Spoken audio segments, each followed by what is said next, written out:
how does it affect their chances against the Golden State Warriors? Look, the Warriors are still a whole different animal, and nobody as constructed can touch them.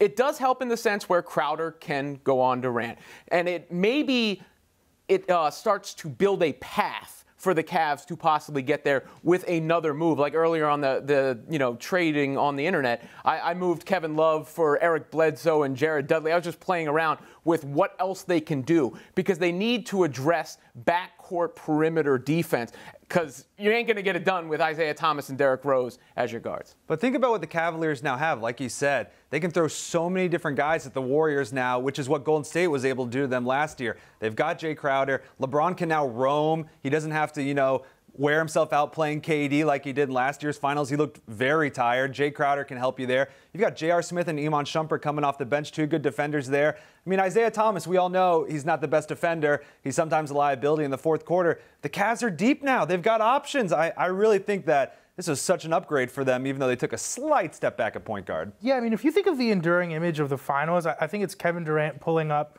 on LeBron James for that winning three-pointer in Game 3. You remember LeBron was sagging back. You could see just the exhaustion in his face. He couldn't guard him full court. Right. He had to sag back. And, just those little moments, those little inflection points, I think Jay Crowder helps so much.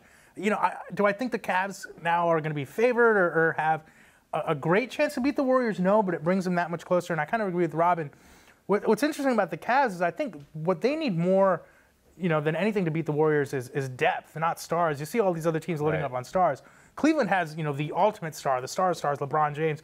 What they need is kind of like that perfectly constructed team around him, and Crowder brings them a step closer. And I think people forget how much better the Cavs were than everyone else but the Warriors. Yeah. So really, that's the only team they're chasing. And as far as roster construction in the immediate future, obviously the Brooklyn pick was sort of insurance for LeBron. Yeah. It's a good thing to have, period. But if you're talking the here and now, you really do have to sort of construct your roster in the eyes of how do we specifically deal with that monstrosity of a team, because they had no problems. I mean, they got Boston right out the paint. They were done. Right. So it's no other team that presented a threat to the Cavs at all. Think about this for a second, which is where my mind was going last night while I was trying to process this trade. Think about who the Cavaliers have right now. They've got LeBron James, who's pissed off because his best teammate just requested a trade. He's never been so disrespected in his life.